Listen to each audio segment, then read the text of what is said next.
5 से 6% रिटर्न क्यों मिलता है मैक्सिमम लोगों को, एंड हाउ आप 9% कैसे दे देते हो? क्योंकि मैक्सिमम बैंक्स तो ये 5 से 6% देते हैं, राइट। सारे बड़े बड़े बैंक्स अभी रेट्स निकाल दो, इधर डाल दो, उनका रेट पब्लिक है, 5 से 6% देते हैं, आप 9% कैसे देते हो? एक तो एफडी कोई भी इंडिया में नहीं दे सकता, इवन स्टेबल मनी की एफडीज नहीं है। FDs are only given by RBI regulated banks and NBFCs. तो आप किसी की भी एफडीज हमारे प्लेटफॉर्म पे लो या अलग से भी लो, वो सिर्फ बैंक या एनबीएफसीज की ही एफडीज होंगी। तो ऐसा नहीं कि हम पैसा लेके ज़्यादा रिटर्न दे रहे हैं। और आपने जो बोला रेट कि बड़े बैंक्स में 5 से 6% मिलता है, एक बहुत स्टैगरिंग नंबर्स बताता हूँ, ये भी आरबीआई का नंबर पब्लिश्ड है कि 35% of FD is in top 2 major banks in India. 35%, and that is 5 to 6। कौन से 2 बैंक से? SBI and HDFC. Yes. So it's such a large amount, and only 1% of FDs are earning more than 8.5%. And there are good small finance banks which are offering this. So अब हम जिन 9-9.5% banks की बात कर रहे हैं, ये वो small finance bank है जो पहले माइक्रो फाइनेंस इंस्टीट्यूट थे, फिर इनको स्मॉल फाइनेंस बैंक का आरबीआई से लाइसेंस मिला और ये कर रहे हैं। अब बैंक करता क्या है एफडी का? आप जब भी बैंक के पास एफडी करते हो, बैंक आपके साथ एक कॉन्ट्रैक्ट करता है कि ये आपने एफडी की है, ये एफडी आपकी जब भी मैच्योर होगी मैं आपको इतना पैसा गारंटीड दूंगा। फिर वो बैंक उसको लोन देता है, कॉर्पोरेट्स को, इंडिविजुअल्स को, car loan, house loan, multiple things, और वहाँ पे वो ज़्यादा रेट पे देता है। उसके बीच का नंबर जो आपको वो रिटर्न दे रहा है, और ये इज़ देयर प्रॉफिट। अब बहुत बार उनके लोन में भी लॉसेस होते हैं, वो सब कवर अप करके उतना वो मार्जिन्स रखते हैं बैंक्स।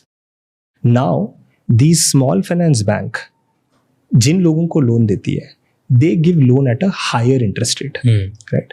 और वो हायर इंटरेस्ट रेट पे क्यों देती है, या फिर सामने वाला हायर इंटरेस्ट रेट पे क्यों ले रहा है? बिकॉज शायद उन लोगों को या उन एसएमईज को या उन कंपनीज को बड़े बैंक्स लोन नहीं देते। Riskier bets. हाँ, इट्स अ रिस्कियर बेट। या फिर वो जो small finance bank generally is a very regional और a state level kind of a bank, वो स्टेट उन लोगों को बहुत अच्छे से जानते हैं। ये एक चीज़ मुझे सचिन ने बहुत इंटरेस्टिंगली बोली थी कि अगर मैं रास्ते पे चलूँ और 100 लोगों से बात करूँ तो मैं 20 से 25 लोगों को लोन दूंगा अगर मैं उनको जानता हूं तो।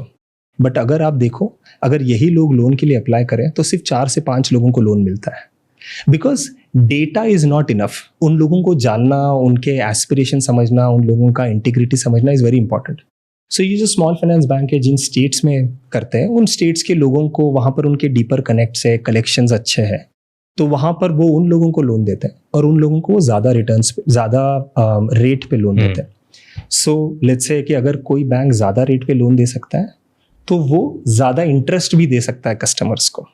सो अगर कोई एक स्मॉल फाइनेंस बैंक आपको 9-9.5% दे रहा है, इट्स ऑल्सो बिकॉज वो आगे लोन ज़्यादा में दे रहा है। और अगर कोई बड़ा बैंक आपको 5-5.5 दे रहा है, वो आगे लोन कम इसमें दे रहा है बिकॉज वो ज़्यादा रिस्क नहीं लेना चाहते। बट इस स्मॉल फाइनेंस बैंक में 9-9.5% का जो रेट है, वहाँ पर अगर आप 5 लाख रुपए तक का पैसा रखते हो और वही पैसा आप बड़े बैंक में रखते हो 5-5.5 लाख तक का, बैंक्स को कुछ भी हो जाए, इन दोनों बैंक्स को, वो 5 लाख रुपए आपको डीआईसीजीसी जो आरबीआई की फुल्ली ओन्ड सब्सिडरी है वो देती है।